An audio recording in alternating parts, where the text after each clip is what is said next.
Welcome to City Pulse. I'm Pamela Payne and I'm here with Mayor Ron Arnold. Hi, Pam. Ron, thanks for talking with me. There's a lot of stuff going on in town I've noticed the past few days. We had the flood going on and I've noticed there's been a lot of volunteers out giving stuff away. Can you please give us an update on how things are going with that? Yes, we've been very busy. We're trying to stay focused on the folks who are affected by the flooding. And the list we started with yesterday, Pam, had 120 homes that have been affected that we've accounted for. So it's a large number. That's a lot of folks in a small community. So we've been very focused on making sure they have what they need as they go through this cleanup process and rebuilding process. And Elwood's been in the news quite a lot this week. Yes. We noticed there was people walking around yesterday. Can you tell me what exactly they were doing? Yes, we were very encouraged yesterday, and when we started this process, we were told that the state process would take at least 30 days for the Department of Homeland Security and the county emergency management folks all to come through and do their initial assessment of damages. Then that's turned over to the federal government, and then they do their assessment. And we were very encouraged that yesterday FEMA, the Federal Emergency Management Agency, was here with the Small Business Administration, the SBA, both federal agencies, here already beginning their assessments of our community. That's a very good indicator that they are prepared for this to have a federal arm to it, which will be very helpful to those affected and to our community in recouping costs and rebuilding. Yesterday, I noticed that there was handouts given for the people that were affected. Can you tell me who gave the stuff and Sure. who helped and what they did? We had put a call out to Second Harvest Food Bank that services Madison County and adjacent counties around. I had a concern, Pam, that folks were spending resources on cleanup, and now they're maybe driving a distance where they're displaced, and they're having to spend money that they didn't have to begin with on cleaning materials and new clothes and replacing items you weren't expecting to replace. And my concern was folks were having to make hard decisions with what kind of groceries they could buy or not buy. Could they continue to buy bleach to disinfect to make sure mold is not growing where there was water? And so I put a call out to Second Harvest Food Bank yesterday morning and said I really believe that we have folks that are making some hard decisions. And I want to make sure that they have some fresh produce and some things that if you do have a little extra money, you may not go buy, but that you need. And he said, absolutely, we'd be glad to help. I talked to Joe Fox at Second Harvest. He named some items, and I said, we'd be thrilled with any and all of those. And he said, all right, I'll get back with you and let you know the process. In 2 hours, Pam, the semi was here, and they unloaded enough food for all 120 affected families. And so what we had fresh strawberries, we had fresh oranges, we had potatoes, we had lots and lots of bleach for people to take to continue the disinfectant process. We had Gatorades, some snacks and some goodies, and we had 110 families come through. And so what I was just in awe about was yesterday morning we had no idea that food truck was going to come. It came in 2 hours. You're looking at fresh produce, so you don't have a couple days to figure out what you do with strawberries and oranges because we would have lost them. And so we had 4 hours to get the word out to the affected folks and to the community because we needed volunteers to distribute all of that product. We had skids and skids of product to hand out to folks. So within 4 hours time, we put the call out. We had more than 50 volunteers handing out food. I think Al, through his mastery, is probably playing some of that footage that you took when you were here. And I appreciate you being here and capturing some of that, because that is the essence of what we've been talking about from the very beginning on City Pulse. Is that's why our community is great. We have folks who will come at a moment's notice and do whatever it takes. And I'll tell you, the most touching part of this was we had a couple folks that had to come through the line, and they went home and unloaded their product or wherever they're staying, and they unloaded their groceries, and they came back and they joined in on the volunteer side of it, and they said, if folks are going to help us, we want to help other folks. And so even in their time of crisis, they still wanted to figure out a way to give back. So those are the times that you step back and say, everything's going to be okay in this community. No matter what we face, the crisis that come, and the crisis come. But we're going to be fine because our people are great people. And I talked to more than one as they came through the procession to pick up their things. And I heard this over and over. I've never been on this side of this. I've never came through and asked for anything. I've never visited a food bank. I've never asked for what they were calling a handout, which really, this wasn't a handout. This was just a help. And my comment to them was, we all take our turn. Everyone takes their turn at needing something from somebody, needing help. Whether it's help with groceries sometime, or counseling, or talking, or a friend, or just, we all take our turn. And so that was the message we wanted to send yesterday. Unfortunately, it's those folks' turn, but the other folks in the community can rally to that and provide what they need. So we were able to do it right here in Elwood, 4 Elwood folks, and we got rid of just everything that we had. It was gone. Nothing was wasted.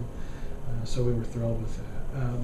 The Sunday before that, we were able to give folks cleaning supplies, some snacks that they, again, things that if you're short on cash and you've got kids to feed, and if you pull in a convenience store, you can't afford to go in and maybe buy some of these snacks. Then, if you're displaced, you're not cooking, so it doesn't do any good to hand someone a box of macaroni and say, here you go, Pam, if you can't cook it. And so we handed them some things that they could have in the back seat of their car and snack on, and have some Powerades or Gatorades or bottled water, things like that. And I had someone tell me, boy, I never thought bleach was expensive until I bought 100 gallons of it. So, those are the kind of things that, times are tough for all of us. None of us have a lot of expendable income. So if you're all of a sudden find yourself buying 100 gallons of bleach, maybe your grocery money or your gas money. And right. So we just wanted to, did we provide everything everyone needs? Absolutely not. But I hope that what happened here on Wednesday gave them just a break in the crisis that they've been dealing with. So I know there were a lot of smiles on a lot of kids' faces when they saw the strawberries. The strawberries were huge, and so I didn't have one kid tell me they didn't like strawberries. So I just hope they were able to go wherever they're staying and have a strawberry shortcake or sundae or whatever they did with them, and for a little bit of time get their mind off things and realize things are going to be all right. We're going to make it. Now, I know I've heard that the 22nd Street Laundromat, which is owned by Randall Hall, Yes. is donating the time on Wednesday the 8th. Wednesday, May the 8th. May the 8th from 10 to 2 and then 7 to 9. Great. And Great. April will have a list of the affected homes in the area. All you would need to do is show up at the 22nd Street Laundromat between 10 to 2 and 7 to 9 with your ID. She'll have a list there of the affected homes, and they'll be able to do their laundry for free. That's tremendous. And thanks to Randall and to April, who will be working the crowd. Thank you very much. Again, everything gets wet. I looked in car after car yesterday that have bags of clothes in the back.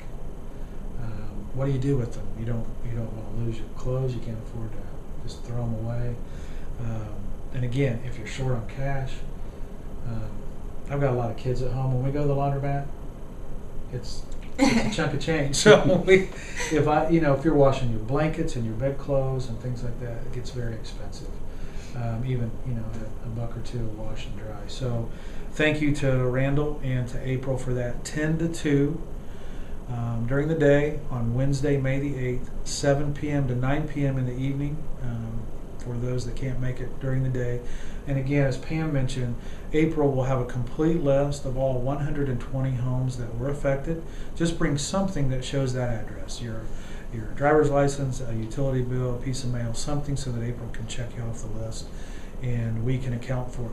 One thing I want to make sure folks understand is all of the volunteer hours, all of the donations, all of that counts towards what it has cost our community in this crisis as far as the state and the federal government. When they count the cost, all of that is accounted for. So our 50 volunteers yesterday, we had a sign-in sheet when they started, when they stopped, because the federal government counts volunteer hours. They assign a monetary value to those hours. And so a volunteer hour is worth $15 as far as the federal government's concerned when they evaluate your loss. Mm-hmm. So every volunteer hour that we've had adds $15 to that loss. And so you have to get to a certain threshold for the federal government to deem it a catastrophe. And so it's a tremendous help to us, everyone who's volunteered, donated, and so this will add to that as well. So we're very excited to be able to offer that for folks. I know it's a need, and I'm enjoying some of April's famous coffee. So she always has a smile, and if you don't know her, you'll be blessed to get to know her Wednesday. But those are the kind of things that are happening in the community. Folks are stepping up, asking how can we help, and it's in ways maybe that people don't ever think of being able to help, like open your laundry and say, okay, for a few hours, folks come in and get this laundry cleaned up. And we will have bleach here at the municipal building. We'll continue to have bleach. They're bringing more bleach again today. So you're going to need that for your laundry. This has been riding around in bags in the cars. It was 80 degrees yesterday, 80 today. I don't know how long that's going to last, but it's been warm the last couple of days. So those clothes are going to mold, mildew. You're going to need bleach in that laundry. So we'll have bleach to hand out as well. Now, if there's any other businesses here in town or any people that want to help volunteer their time or their, what they do for a living, how would they get in contact with you to provide that service for the community? A couple ways. If they can call the office, and that's 552-5076. Although my right and half my left arm is going to go on vacation next week, and I can't stop it. She's got to go on vacation. So the phones are going to get even tougher. And I know if folks have been calling, they may say, "We can never get a hold of that mayor. We call, we can't get a hold of him." Well, we're answering as many calls as we can. So please bear with us on that. But I would encourage you you're on elwoodindiana.org right now. Log on, say something to Al. Let him know what you can do, what you're offering to do. He'll make sure that we know that. Go onto our Facebook site. Let us know what you have, what you want to offer to do. We have a crew of volunteers coming in this weekend, Pam, to help folks do actual cleanup of their homes. And so this is a little more involved cleanup. If they need part of the walls cut out, when you have water come up, you're required to cut so many feet up of your drywall or your paneling out. We're going to have some folks on the ground actually helping folks do that. If you have carpeting that needs torn out, if you have furniture that needs to be hauled out, those are the kind of things that these crews are going to come in and help folks do. We've been signing people up this week in the city building. We've had caseworkers here. They're here again today. So please call my office. Let us know that you have that need if you do, because we'll have those folks out this Saturday as well. So lots going on. I would say. Is there anything else that you would like the city to know as far as, the recovery efforts or updates on anything dealing with the flood? Or just know that we are doing all that we can, everything within our power. It was very gratifying to have all the major news stations in Elwood yesterday covering the good side of a bad story. And what I mean by that is, I can't make the flood a good thing. It's a horrible disaster. It's a historic disaster for this community. We can't change that, but we can always make good out of bad. And so the story we were able to tell yesterday is help was here, FEMA was here, they're assessing, we've got a great system in place to account for all of the loss. It's going to take us some time to get it all figured out. These are government processes, and so no one showed up with their checkbook yesterday, but that day's coming. And so know that we're doing all that we can. Again, we have a small community. Everybody knows somebody that knows somebody, and so you hear some crazy rumors and some silly things. I had a gentleman ask me during one of the relief efforts, so I hear that you didn't open the floodgate, and that's why the waters came in and flooded the community. And had it not been such a serious disaster, you have to laugh at that, because we don't have floodgates. We're not New Orleans. We don't have levees, and we don't have floodgates. And if we did have floodgates, I would have been the first guy there opening them up. So that's the kind of silly stuff. We don't want to get distracted with that. Listen, the water was here. It was nearly 6 inches of rain in about 24 hours. There's no way anyone can handle that much rain. When the water got into the system, into the creek, into the collection system, it was out of here in less than 24 hours. And so I'm looking for the positive in that, Pam. All the work that's been done in the collection system, the new bridges, the dredging of the creek, allowed for that water to move quickly away. Had we not done all that work, the water would have stayed for multiple days and done a whole lot more damage. Water is the most damaging thing to structures. And so had it stayed, we would be dealing with even a bigger problem than we have now. So I'm not making light of the water, but just let's not get distracted with silly rumors and coffee shop talk. We've got a lot going on. It's all positive. Everyone's coming together. We've had great volunteers. What I want to challenge the churches to do: come out, show up. We know who these folks are. Talk to them. They've been through a trauma. They've been through a crisis. Talk to them.